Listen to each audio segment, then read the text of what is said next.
Hi everyone, this is AJ and welcome back to the channel. Welcome to my review for Star Trek PICARD Season 2 Episode 5. Let's just get straight into it.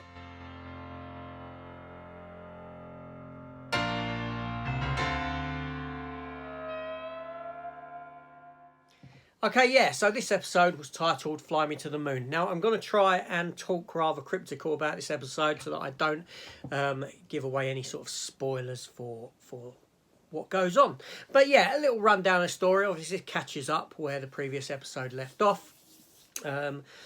You've got Picard with Laris, only obviously it's not Laris, it's a watcher who looks like her because the actress needs something else to do within this season. Raffi and Seven of Nine are off saving Rios in a sort of heist on a prison bus. Raffi sees Elnor in one of the prisoners, pointing towards her having some sort of psychological issues over the loss of him in the other timeline. Brent Spiner pops up as Dr. Sung, and he has some interactions with Q over his daughter, played by Isa Browns, who played Soji in the first season of this. Yeah, obviously Agnes Girardi, she has a lot going on with the Bald Queen in this episode. We come to find out that the divergence in the timeline has to do with one of Picard's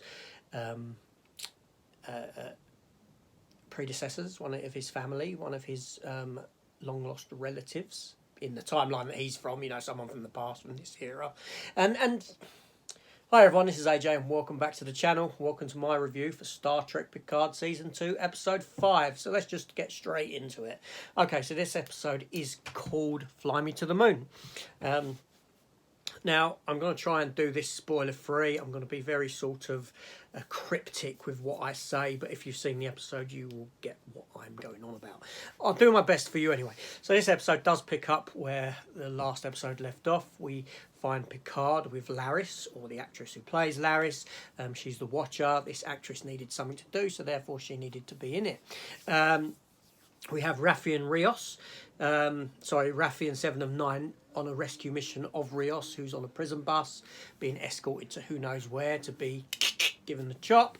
Raffi shows that she might be having some psychological issues with the loss of Elnor from, in the other timeline. We have the Bald Queen calling the police for help. Yes, the French police. There's a lot of stuff between the Bald Queen and Agnes Girardi that comes into play that points towards some fantastic stuff potentially in the future of the series. Great, I can't wait to see that. Brent Spiner pops up as Dr. Sung, and he gets in a little bit of screen time with John Delancey as Q. We find out that Picard and it's to do with a ancestor of his, the divergent in the timeline, and it all goes into play like this. Q's up to no good, manipulating things, trying to put people into different directions of doing stuff, and yeah, so that's pretty much the story. That is very spoiler free there, so let's talk about it.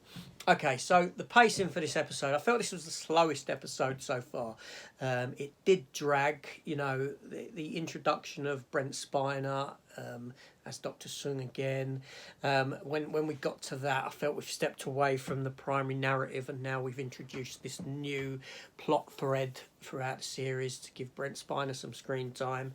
I don't know if I like that or not, because do we always have to rely on the same characters, bringing back the same characters?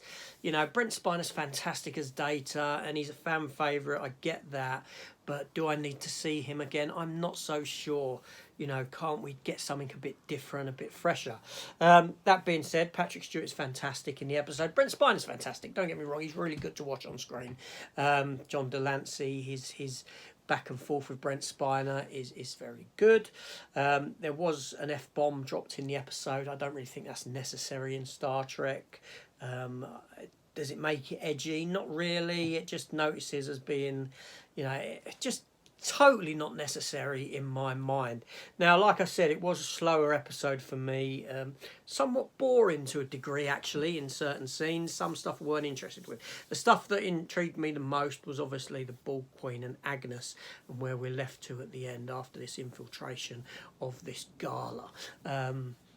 Yes, that's leading up some fantastic stuff, and I'm pretty sure it will go somewhere really, really good with that.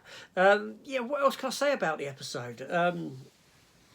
I don't really know. That was the biggest thing I've come away with, was that ending, which was very good, very, very good. The stuff with Picard's ancestor, I enjoyed that. I like, interesting to see where that goes. But yeah, no, all in all, it was probably the slowest episode of the series thus far, but with a decent enough ending to want you to come back and see what happens in the next episode and where this certain storyline progresses to. But like I said, if you haven't seen it, that will probably, it's all cryptic and mean nothing to you. If you have seen it, you know exactly what I'm saying. So yeah, let me know in the comments down below your thoughts on this episode, what you thought about it. I know some people are not too happy with the writing. There was a lot of negativity over the time travel element of it, and Guinan not remembering Picard from his time before, and you know, is this the same timeline? If the future's changed, then would Picard have ever gone back to meet her? But it does my nut in. I know the whole time travel thing is best to just skim over it and not spend too much time thinking about it and whether it actually works or not. Yeah, just, you know, don't spend too much time on it. But anyway, just hit the subscribe button. Let me know your thoughts on this episode. I'm really interested in what you think of the episode and what you think of the series so far. Let's have a little friendly conversation. Get that going. Hit the notification bell. Keep me apprised of my upcoming content. And all that stuff. Anyway, this is AJ. Thanks for watching. I'll see you on the next one. Take care all, and goodbye.